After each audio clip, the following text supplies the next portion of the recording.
We start with the barbaric abduction of Kevin Lunney last week. It shocked all of us, but for years now, 5 men have been subjected to a campaign involving vandalism, sabotage, bullets in the post, assaults, arson attacks, and a pig's head left outside a house. Now, one of those men is John McCartan, and John is here with us tonight. John, you're very welcome. Thank you very much.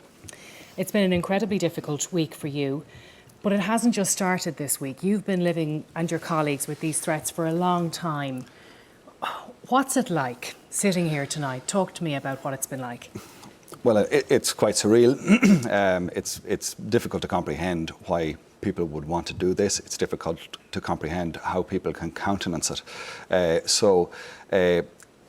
I guess the enormity of it and the gravity of it is probably not really on our minds all the time, because if we allowed that to be the only thing we thought about, you couldn't function. So we have our lives to live, we have businesses to run, we have families to raise, and we have to keep moving. Would you say, though, that you have been living with fear for a number of years? Is that fair? I guess you're a bit like the frog boiling in the water. You don't feel it heating up around you when it heats up so slowly.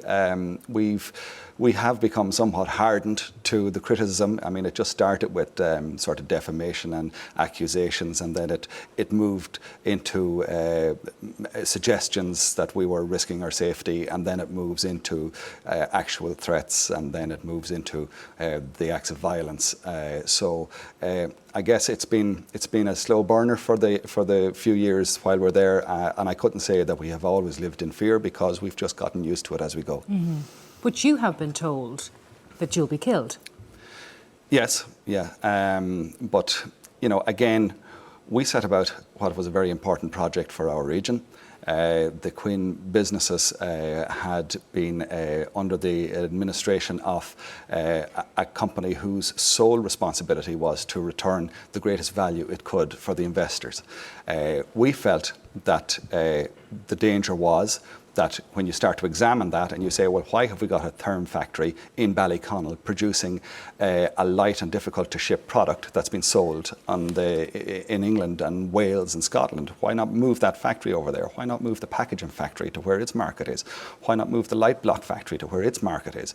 And we felt that only a locally based management team and locally based governance structure would want to hold those businesses there. So we set about trying to hold those businesses there. There are currently 850 people working directly in those businesses. You can presume that supports about 2,500 jobs in a very impoverished part of the world.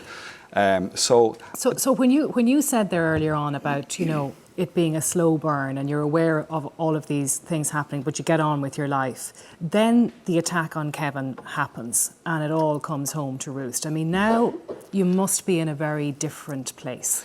Yeah, well, it's been sort of cyclical in that we've had, first of all, an arson attack on a business of one of our directors. And you kind of say, well, this is the watershed. They've gone too far this time. It'll all change now. And then we had, being shouted at in the streets and being threatened. Then we had the actual physical attack of Dara and Kevin in a filling station. And we said, well, surely this is it. That was earlier this year. Yes. And we said, surely this is it. This is the watershed now. This is where we're going to get a result here. We're going to get resolved to finally put an end to this. And then this happens to Kevin. The barbarity of this is stark. It sets it apart from anything else that has happened to us. In fact, it sets it apart from anything else that I ever remember happening to anybody in my region in my lifetime. And, I lived through the tail end of the Troubles. And it's fresh with us. We're still coming to terms with it. But, it's just difficult to process it and to actually contextualize it and see what does it mean for us now for the future. Mm-hmm. And you spoke about your family. You have children, you have a wife. Yeah. I mean, I think if I was in the situation that you're in, that my spouse would probably be saying to me, it's time for you to stop and to give this up now for all of our sakes. I mean, does that occur to you? Yeah, I mean, there is that weight of responsibility that I have to my wife, a hard-working woman, principal of our local primary school, raising 5 kids. It's a busy household, it's a difficult household. That's the most important job I have in the world, is to be a father to that family. Nevertheless, there is a weight of responsibility on me also, and a duty of care to the wider economy and to the project that we set about when we formed QBRC and decided that a local governance structure for those businesses was the only way to maintain that as the most important economic driver for the Northwest. So despite what has happened in the last week, your message tonight is that you and your colleagues, the other directors, are not going anywhere. Yeah, well, look, I'm not going to speak for anybody, but all I can tell you is that the weight of responsibility we still recognise, and we haven't lost sight of the project that we set about. The posters that were erected in the local area, were they photographs of you? Yeah, so they took photographs of us. They, off some website or other, designed them up like an election poster. I think they said wanted, traitor, grabber. I think they appeared on social media, on Facebook's page, with the words "Cromwell's men are back again," and reference to the Shankhill butchers, and that we had been through a kangaroo court and found guilty, and that our justice would be administered to us swiftly in the same fashion as it was to the Shankhill butchers. And I have to say... You have to walk past those, right? That's fine, drive past them, but your family is driving past them and looking at them. Yeah, well, my kids did say, Daddy, I have little twin boys who are, they're 7 now, but at the time I remember them asking me, are you going to jail, Daddy? Why are those, what do those posters mean? And it was very frustrating that they stayed on Facebook until last night. The Shankhill butcher reference, all those threats stayed on Facebook for years, right until last night. And you reported them to Facebook? Yes, we had made every effort possible to have those removed, and they remained there right until last night. How's Kevin? Well, Kevin is a robust character, I have to say. I said before that I never respected anybody more than Kevin. Anybody I've ever worked with, I've never respected them more than Kevin. But his resolve is extremely impressive. Kevin has always been a man who never complained. It's never about Kevin in his own mind. It's always about the people that he's working with and the job that he is setting about. And in talking to him, it's quite obvious that he wants to make sure that the rest of us have as much comfort from talking to him as possible. How do you feel about driving home tonight? Well, I suppose it's a dark, wet night. I live up a long driveway, and you have to wonder what awaits you. So I certainly hope that the future will see us get some sort of comfort, that we can function in safety and move around in safety, and that we can say to our families, we are correct and right to continue with this project.